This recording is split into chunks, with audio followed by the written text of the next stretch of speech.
আসসালামু আলাইকুম everyone, welcome back my another video. আশা করি সবাই ভালো আছেন। আজকের ভিডিওটা কোনো ধরনের গল্প বা কোনো কাহিনী নিয়ে করা হবে না। আজকের ভিডিওটা হইতেছে আমাদের সমাজে একটা সমস্যা দিন দিন বেড়ে চলতেছে। আমাদের বাংলাদেশে এটার উপর আস্তে আস্তে বাড়তেছে কমবে ছাড়া।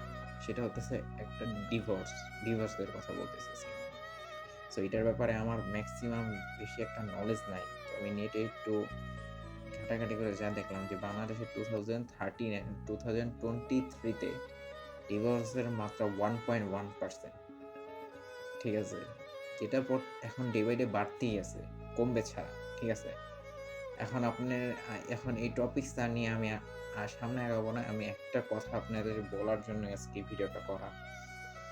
যে ধরেন আপনি মনে করেন আপনি একজন ছেলে বা আপনি একজন মেয়ে। সাপোজলি হ্যাঁ?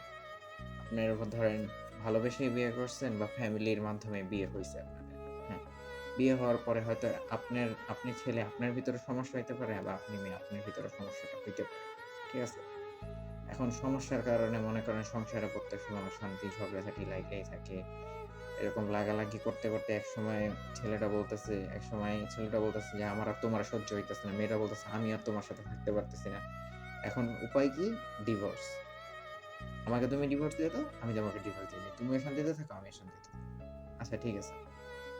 এখন আপনার যদি এরকম হয় যে আপনার একটা বেবি আছে, মানে আপনারা ২ জন সেপারেশন হইতে চাইতেছেন, তাহিলে কাহিনীটা কি যেয়ে দাঁড়াবে? আপনি একজন ছেলে মানুষ, আপনি না হলে নতুন একটা ওয়াইফ পাবেন। আপনার যে পূর্বের যে ওয়াইফ, তিনি একটা নতুন হাসব্যান্ড পাবে। আপনার সন্তানটা তো হয়ে যেতেছে, অনাথ হয়ে যেতেছে, ঠিক না? ও ও আপনার কাছে একবার আসবে, আবার ওই মার কাছে যাবে। কোন জায়গায় স্টে করতে পারবে না সবসময়। সো সো আমার এখানে একটাই অনুরোধ ভাই আপনাদের উপর কাইন্ডলি, আপনারা এরকম একটা বড় ডিসিশন নেওয়ার আগে একটু আপনাদের সন্তানের কথা একটু ভাববেন। অবশ্যই ভেবে তারপর ডিসিশন নিবেন ভাই। সংসার করতে গেলে ভাই টুকিটাকি ঝগড়া হবেই। হাসব্যান্ড ওয়াইফের ঝগড়া হবে।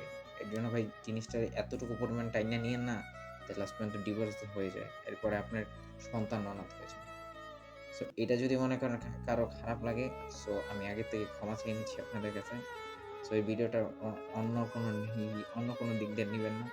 আমি আপনাদের খালি বুঝানোর চেষ্টা করছি যে এটা কতটা পরিমাণে এফেক্ট ফেলবে আপনাদের সন্তানদের উপর। ভিডিওটা ভালো লাগলে অবশ্যই শেয়ার করবেন।